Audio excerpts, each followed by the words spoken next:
নমস্কার বন্ধুরা, কাল রাতে আজকে তো লক্ষ্মী পুজো। কাল রাতে আমি আধা আধি পরিষ্কার করে রেখেছিলাম ঠাকুরের জায়গাগুলোকে। এমনিতেও তো রোজ পুজো দেওয়া হয়, তবুও মানে কি একটু শুদ্ধ মানে গঙ্গা জল দিয়ে সুন্দর করে সব জায়গাগুলো ভালো করে মুছে নিয়ে তারপরে আবার গঙ্গা জল ছিটিয়ে আবার সুন্দর করে মুছে নিচ্ছিলাম জায়গাগুলো। তো কোনাকাঞ্চিতে একটু পিঁপড়ে চিপড়ে হাঁটাহাঁটি করে বা কখনো টিকটিকি চিকটিকি হাঁটাহাঁটি করতে থাকে, তাই না?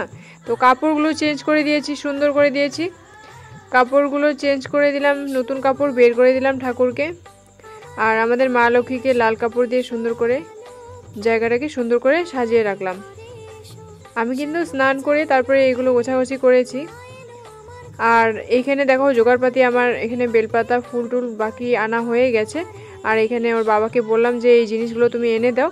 তো যাবতীয় যা জিনিস ছিল কয়েকটা জিনিস আমি আনতে বললাম। তারপরের দিনই সকালের আজকের কথা, এই যে আজকে সকালে মা লক্ষ্মীর পুজো তো বাড়িতে বাড়িতে সবার বাড়িতেই হয়। এখানে আমি দেখো সুন্দর করে এই যে বেড় মানে বলে না যে 3টা করে বেড় সাজায়, তো বেড় সাজায়। আমার কাছে বেড় ছিল না।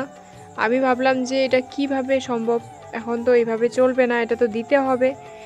আর কলা গাছের জায়গাগুলো আমি যে আনতে যাব ওখানেও কিন্তু একদম পরিষ্কার ছিল না জায়গাগুলো, তো ভাবলাম যে এইগুলো দিয়ে আমি সুন্দর করে সাজিয়ে দিই।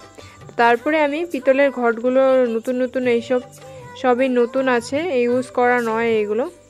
তো এইগুলোকে দিয়ে সুন্দর করে তার উপরে একটা ধানের উপরে দিলাম রূপা, আরেকটার উপরে ধানের উপরে দিলাম টাকা, কাঁচা টাকা, আরেকটার উপরে দিলাম সোনা।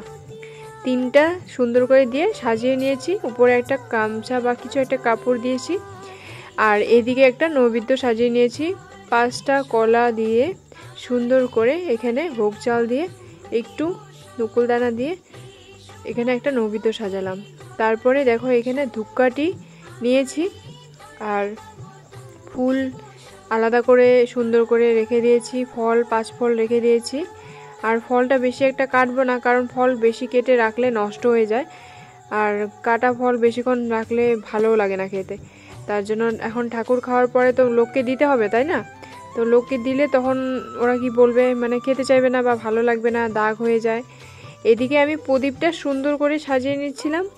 আর এমনিতেও আমি ওকে বলেছিলাম যে তুমি মাটির প্রদীপ 2টো আনবে, আর মাটির প্রদীপও নিয়ে আসছে 5টা। আর এদিকে এখন আমি দেখো ঘট সাজাবো। ঘটের মধ্যে আমি প্রথমে হলুদ একটা দেওয়ার আগে দিলাম হরতুকি আর হলুদটা দিয়ে দিলাম। তো এখন এখানে আবার অনেক কিছু দিতেও হবে, এই ধরো কি কি দেবো আর কি। এখন কাঁচা টাকা একটা দেব, তারপরে আছে ধান দিতে হবে, একটু ধান দুব্বা দিতে হবে আর কি। এখন তিলটা কারা কারা দেয় যায় না, আমি এটাই ভাবছি তিলটা দেব কি না। যাই হোক, এখানে একটা কাঁচা আমের পলক কিন্তু গাছ থেকে পেড়ে নেওয়া হয়েছে, রেখে দিয়েছি, সকালেই পারলাম গাছ থেকে সুন্দর করে। এখানে আছে 7টা পাতা, আমি ভাবলাম 7টা পাতা দিয়ে বসাই। এখানে সুন্দর করে 7টা পাতা সহ আমি এটা নিয়ে এসেছি আমের পলক। এখন সিঁদুর দিয়ে আবার এর উপরে এখন দিতে হবে একটা পান। আচ্ছা, পানের সাথে এখন আমি একটা বাজার থেকে নিয়ে আসা কলা এটার উপরে দেব। তারপরে যা কিছু দেওয়া বাকি আছে তো ওইগুলো দিয়ে দেবো। এখন সিঁদুর দিয়ে একটুখানি পান আর কলাটাকে সুন্দর করে লাগিয়ে নিয়েছি। আবার এই ঘরটাকেও সুন্দর করে স্বস্তিক চিহ্ন সাজিয়ে নিতে হবে। তারপরে একটু দিলাম ধান,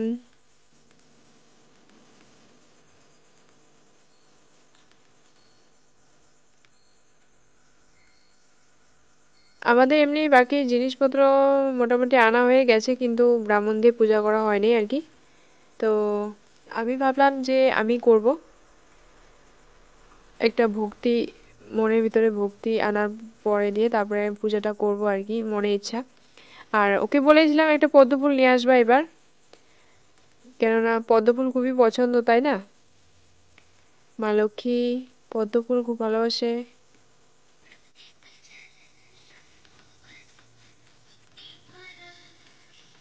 আর তারপরে আমি ভাবলাম যে মা লক্ষ্মীর গলার মালাটা চেঞ্জ করব।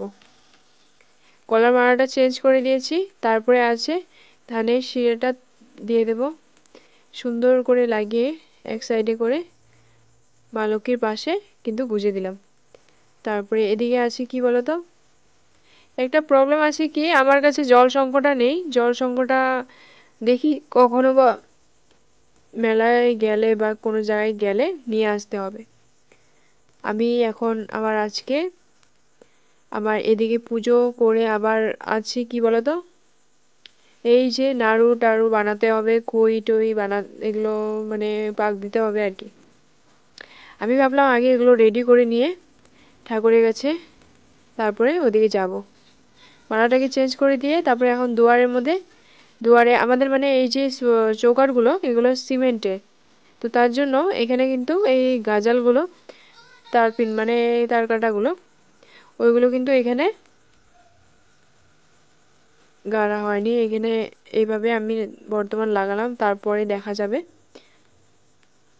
আর আরেকটা কথা কি বলতো, আমি আলপনা দিতে একটু বেশি মানে কি বলবো, খুব বেশি একটা ধৈর্য ভালো লাগে না, মানে আমাকে অতটা বেশি ধৈর্য লাগিয়ে করতে থাকো, মানে অনেকক্ষণ ধরে এইসব আঁকাতেই থাকো।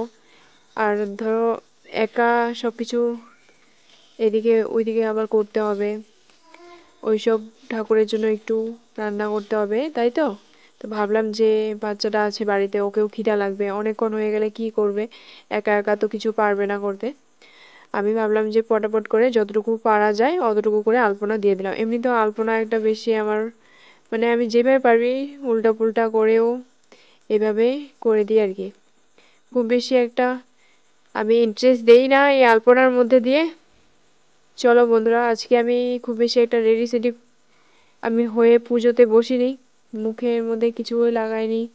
আমি শুধু পুজোতে বসতে হবে জানি, তার জন্য আমি একটু শাড়িটা পরে রেডি হয়ে পড়েছি, বাকি আর কিচ্ছু করিনি।